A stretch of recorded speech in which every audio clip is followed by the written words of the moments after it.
Hey there, my name is Anthony Romano, and today I'm going to show you $50 keto versus $500 keto. So basically, the highest quality foods you can get on keto and the cheapest and most value products you can get on keto, and compare the two.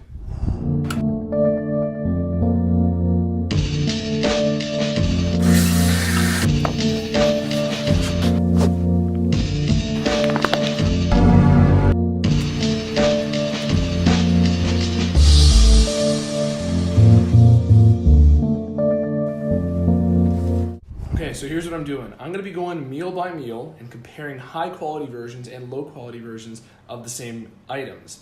And each of these meals are actually based on the free keto meal plan, which I have completely free in the description. And you can find that and also join in my transformation challenge I'm doing. But at the end of the day, these are all going to follow that meal plan. So you have some structure, you can see it written down. And also you're going to see the differences between high quality and low quality items of the exact same thing, all written out in accordance to the meal plan. So I'll get right into it, starting with Bulletproof Coffee, which isn't on the meal plan, but it's something that people commonly throw in with their breakfast.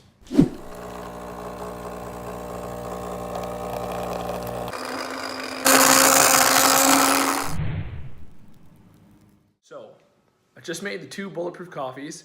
Take a look at them right here.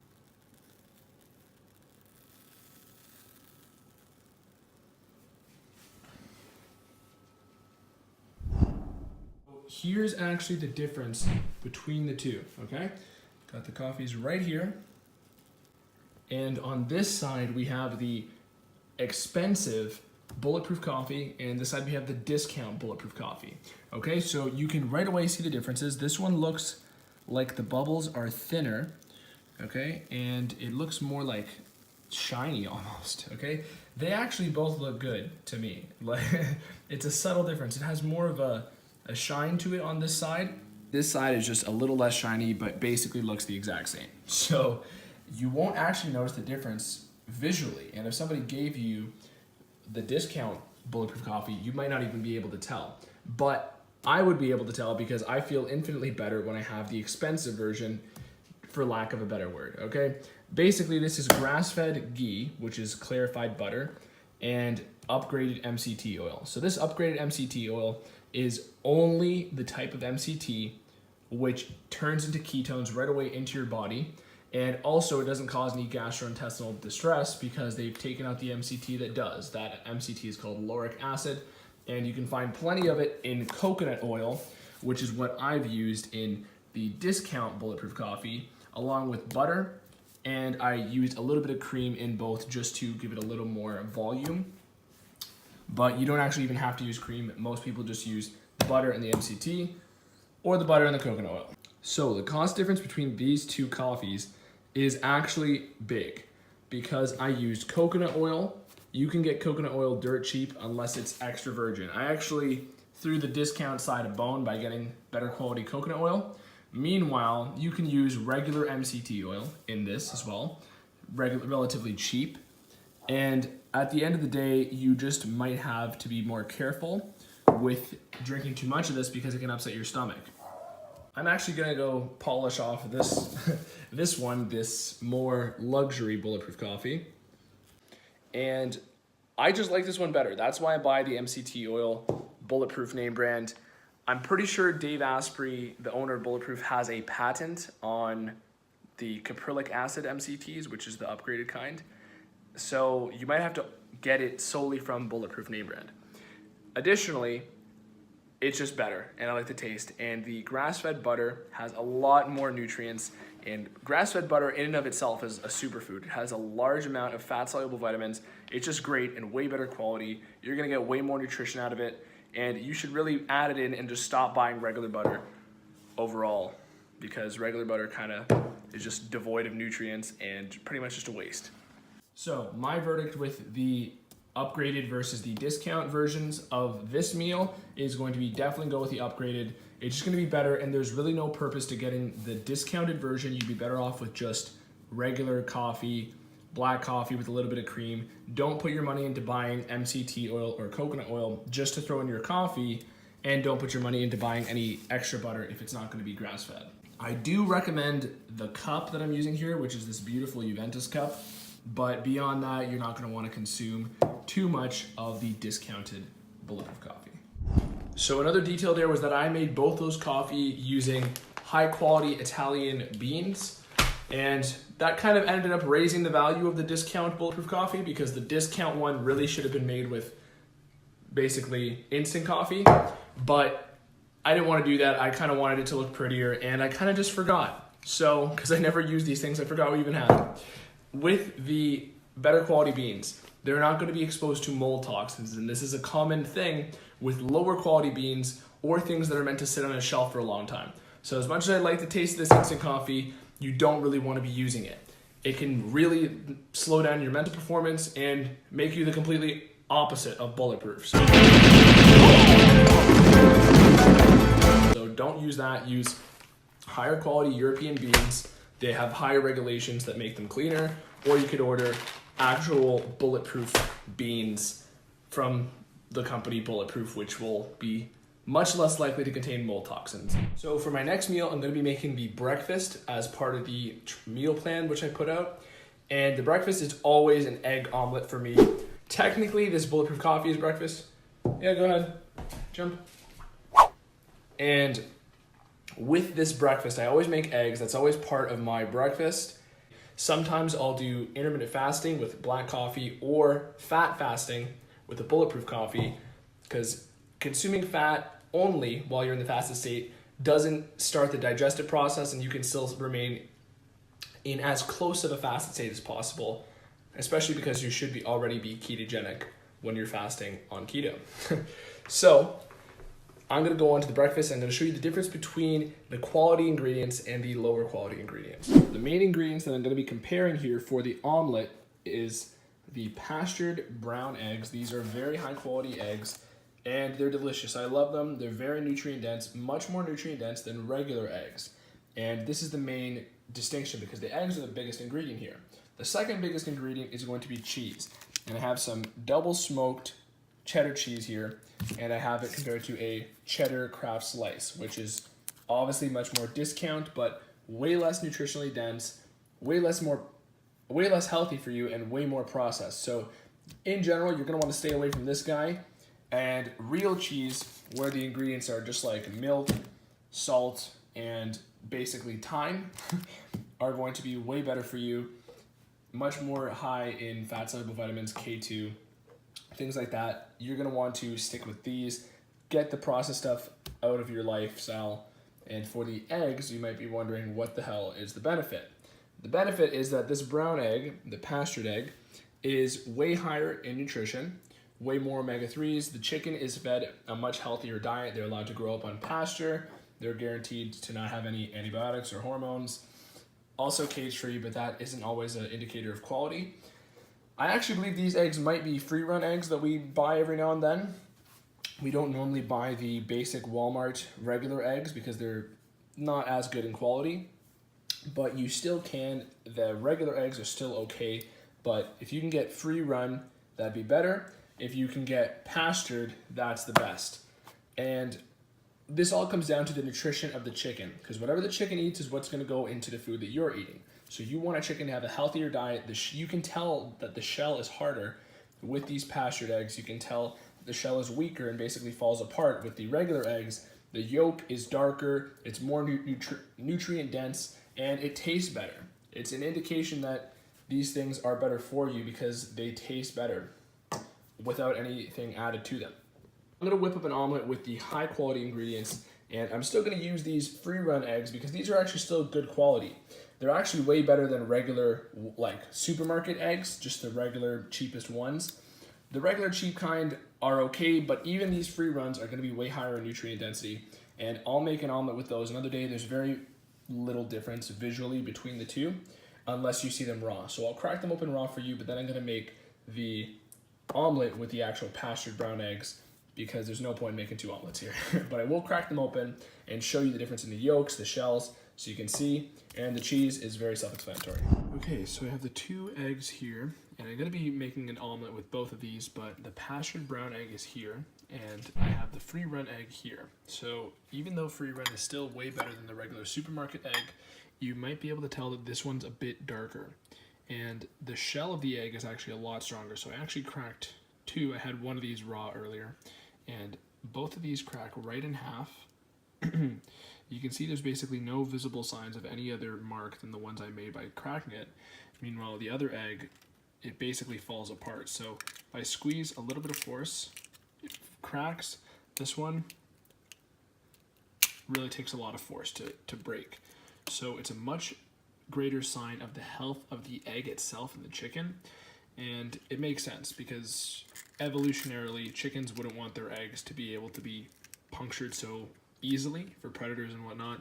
And it reflects in the nutrient quality of the egg. So even though this is a free run egg, it's still good quality. The pastured egg really is a step above, and maybe you can see that it's more orange up close. Just an indicator of the nutrient quality. So that's a big difference in the luxury and upgraded keto versus the discount keto, even though free run still is much better than Walmart and the cheapest you could ever do. Now, just to mess with it here, if I poke this a bit, you can see that it kind of just bobs away. This one's kind of the same, but it is a little bit more fragile. It feels more like a blob, like an amoeba, and I actually just punctured it right there. This one's still the same, but I pushed pretty hard there, and I think I just punctured it now. So another just indicator of the quality, and maybe here you can see how much darker the pastured brown yolk is.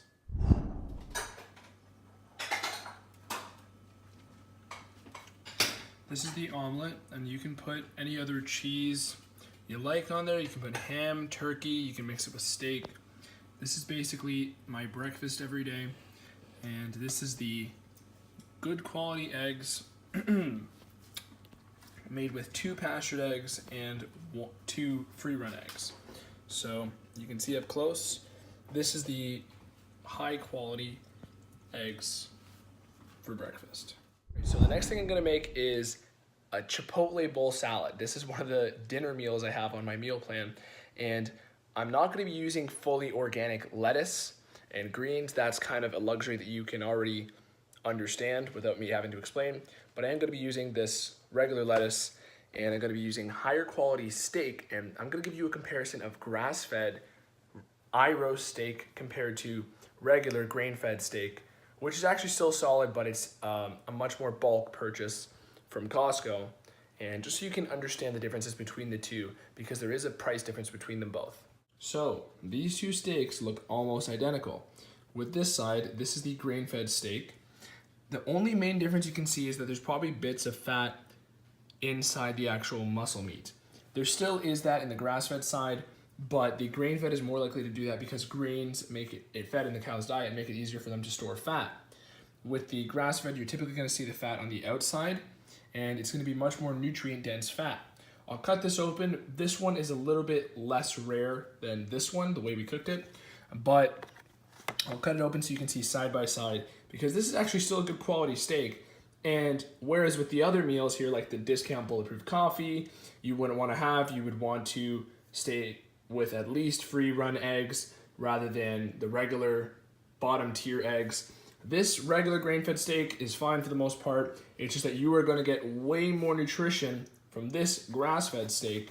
They're both eye-brown roasts, and even just color-wise, you know what? I'll cut them open right now. So this is another key difference, okay? This is the grass-fed steak. I made it more blue because when you reheat it, it'll cook a little more. And I actually only make grass-fed steaks blue or rare. I still have regular steak rare, but never blue, just because with grass-fed steak, it's a lot less likely that the animal has parasites or anything like that, because all those parasites tend to feed off of the grains and the fat within a grain-fed animal. It's substantially different from the fat within a grass-fed animal, and basically grass-fed animals are almost guaranteed to not really have anything, detrimental in their flesh, but you still have to be careful if it wasn't prepared properly or if you get it from a source you don't trust. But overall, it's much safer to have grass-fed meat rare and blue. A lot of people actually eat it raw. And here's a close-up of the grass-fed steak. compared to the grain-fed steak. It actually looks very similar. Okay, you can't quite tell. However, I assure you, if you taste it, you will tell, and the feeling you have after eating it will be much more satisfying than the grain-fed steak. And another detail I'm going to polish off with here is that the fat is all on the outside here. So you can see this fat, and this fat is much healthy for you because animals store nutrients in their fat. That's the purpose of our fat. It's stored energy, and it's also where we store nutrients, and it's also where we can get rid of toxins.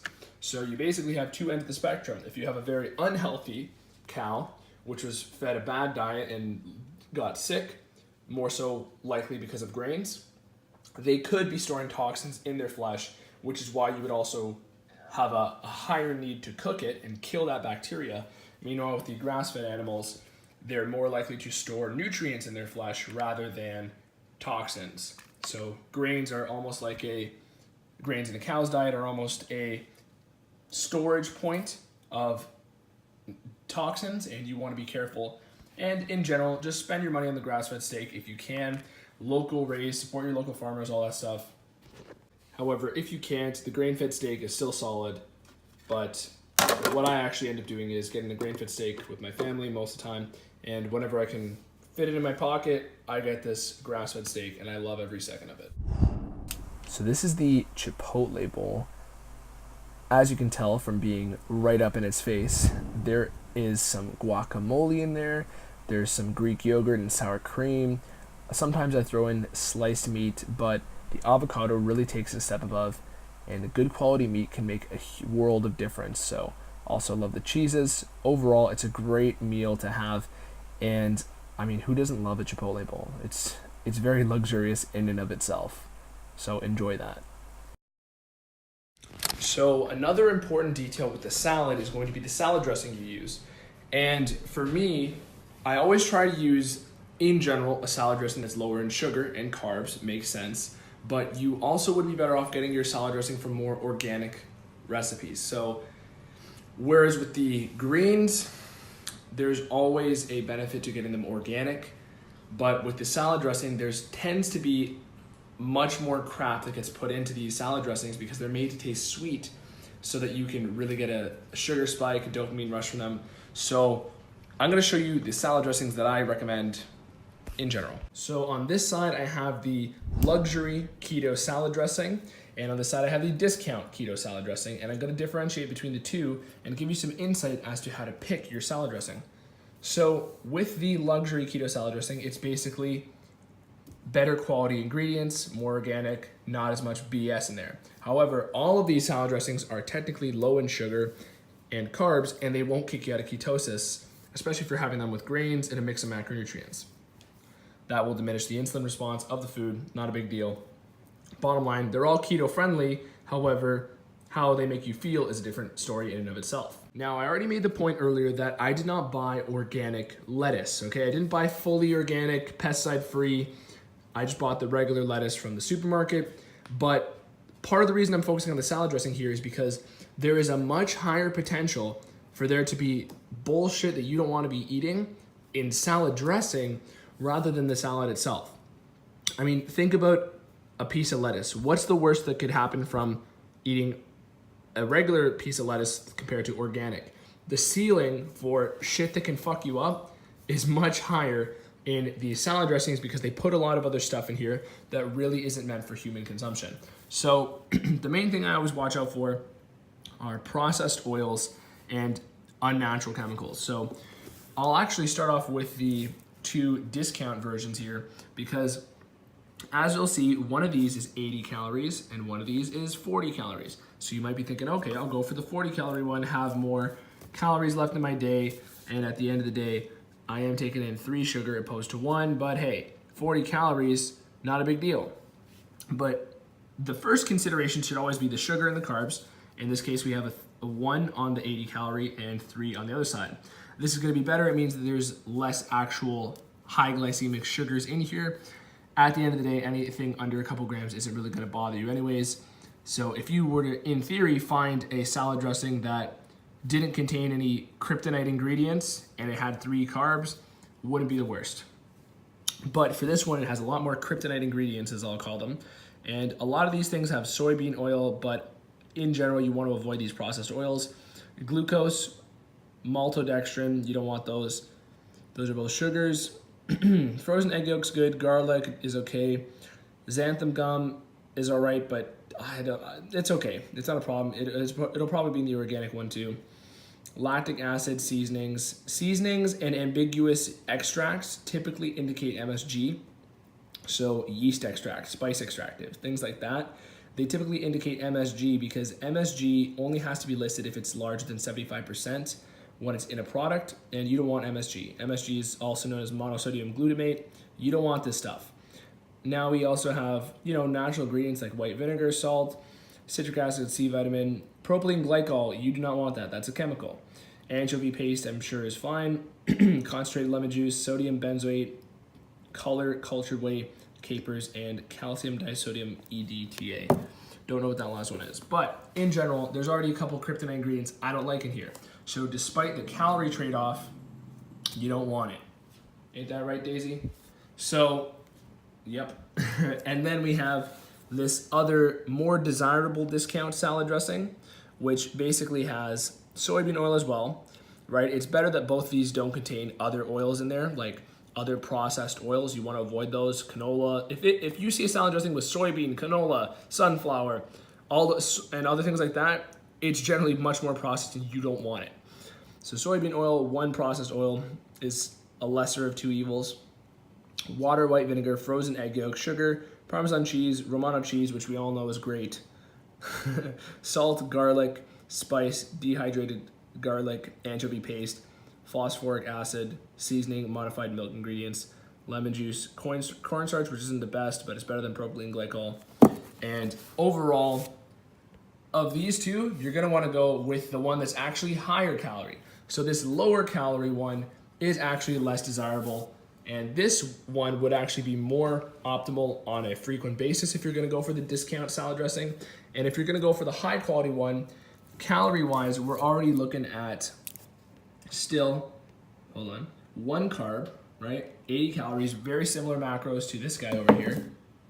And then we have ingredient-wise, we have filtered water, organic soybean oil, organic white vinegar, organic Parmesan cheese, which is just cultured pasteurized organic milk, salt, powdered cellulose, microbial enzymes, organic egg yolks, organic sugar, so small, like 1 gram of sugar basically, organic garlic powder, organic ground mustard seed, organic onion powder, and then black pepper and xanthan gum. So much cleaner, and I actually like to taste this one better too, and macro-wise, it's still gonna be better than most of these other blue menu and BS menu salad dressings that are out there.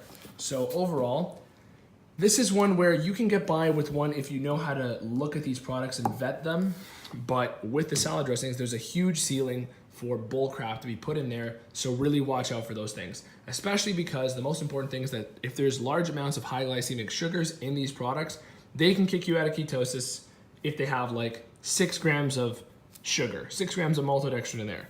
That's gonna be more of a problem for your ketosis. The other ingredients in the fillers are gonna be more so ingredients that will affect your performance on a micro level, and if you're very in tune with your body, you'll be like, oh, I feel very tired after eating my salad. That's weird. Anyways, that's the salad dressing for you. Other ingredients you could add into your salad are Greek yogurt or sour cream, cream cheese, and avocados. I actually love adding in all these things to my salads. That's why I call it the Chipotle bowl salad. It feels like I'm at Chipotle. And you could add in other sauces as well. Just watch out for those oils and those other things that I looked for in the salad dressings. And with the avocados, you don't really have to worry about them.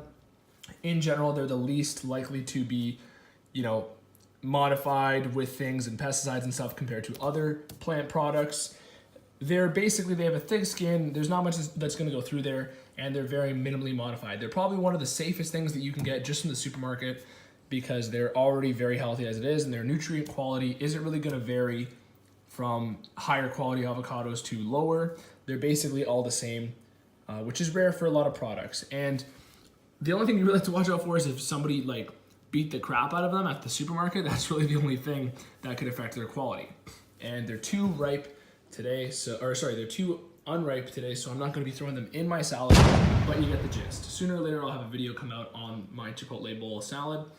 but I'm gonna show you what it actually looks like now, especially when you throw in the Greek yogurt or sour cream and cream cheese. Quality wise, I mean, cream cheese is basically always gonna be processed in some way or another, but small amounts aren't the worst. If you wanna go for higher quality Greek yogurt, that is always better. Don't get the ones with too much sugar. Those will definitely be the more discount keto. And definitely stick to ones with only like 5 grams of carb overall and 100 calories. There's not much else in here, just bacterial cultures. That's what you want to look for in a high quality Greek yogurt. I don't have any cheap ones to compare to, but look for bacterial cultures and look for no sugars being added in there. So now you've seen my eggs, my salad, my first meals, my bulletproof coffee, and for the other snacks that are on the meal plan, I left them kind of like a list so you can choose some options, but I'm gonna go through one of the more common ones, which is peanut butter. And for peanut butter, there's a large amount of variance between quality and the higher quality and lower quality versions and which ones you want to actually be consuming. So I make my chocolate keto Reese cups with these. I do lots of things. I'll show you the Reese cups, for example, as a snack, and I'll go through the peanut butter just as an ingredient comparison face to face. So just off the bat, because a lot of people like making things with peanut butter, you know, I make pancakes and put peanut butter on them. I make the same with almond butter. I make keto chocolate, which you can find the recipes in my description. And peanut butter is one of the things that you really got to be careful with because it's way better to get natural peanut butter. And if you put in a little bit of stevia and salt, it ends up tasting just like this stuff, which this little bear is hiding a lot of secrets and bullshit in here that you don't want to eat. So here we have natural peanut butter from Costco, and it contains dry roasted Valencia peanuts, and it was manufactured in a place that might also have soy. Very minimal likelihood. Now, with this guy over here, this lying bear, we have selected roasted peanuts, soybean oil, corn maltodextrin, sugar, hydrogenated vegetable oil, cottonseed and rapeseed oil, salt, mono, and diglycerides. Contains peanuts. I sure fucking hope so, buddy. So, with the regular Kraft peanut butter, that has a lot more processed oils. These oils are higher in omega-6. They're basically chemicals. You don't want to be consuming hydrogenated oils. They will really mess you up and they'll make you more hungry. They'll create more inflammation. People do ketogenic dieting to get rid of inflammation in their body. And if you have just basically peanuts ground up, it's a lot better for you than all this BS. So overall, I'll show you, even just for example's sake, as a snack, my keto chocolate Reese cups, my keto chocolate bars is how I typically make them now. I don't actually make them into the cups anymore, but you'll get a little glimpse of them right now as a snack. Me and my mom make plenty of keto snacks, and this is actually the keto Reese cup recipe made into chocolate. So we actually stir it together so you can't actually see the peanut butter, but you can see that it's probably a little bit more light brown. And this ends up tasting like chocolate, and a bite of this literally tastes like a Reese cup. Okay, this one is just pure keto chocolate. These are very low calorie. I have the recipes in my description. You can watch the videos on them. They're very short, very easy, very nutrient dense, and it's a lot better than eating real chocolate. If you had to compare it to a discount keto and eating just dark chocolate, you have a lot more room with this than you do with this.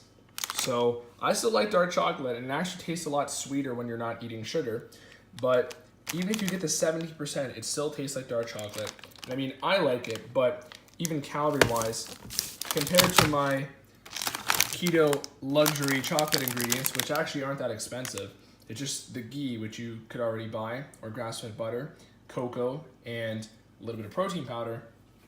Compared to this, you have way less calories. My keto chocolate bar is like 130 calories. This is 240 for 4 squares. The whole bar, that whole bar you saw was 130 calories. So, way more room for snacking. It's way better in terms of just, you know, watching your sugar counts, because you can fit dark chocolate on a keto diet, but you got to be careful of how much sugar is put into it because it's typically higher than you want it to be. All right, so that was my full day of eating of $500 keto compared to $50 keto.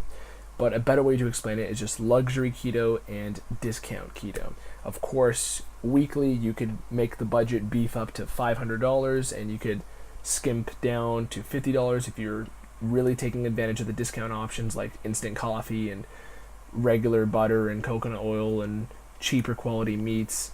But of course, you're always going to get much more nutrition out of the organically grown and organically raised animal and plant products, and going that way is always going to be a better option for your nutrition.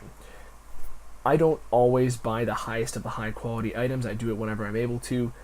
So for you, depending on your budget, I highly recommend you to go for the higher quality options as often as possible. If you want to ask me some questions about any keto topics, or for the sake of this video, anything in particular about the qualities of food, what items would be better than others, leave those in the comment section. I will answer every single one of you. Beyond that, if you want the free meal plan, that's going to be in the description as well. I also have a free training plan, and very soon I will have online coaching available. So for those of you who are asking about online coaching, I'll be able to basically be one-on-one, set up a consultation, and then down the line be available 24/7 to help any one of you with your coaching needs for keto.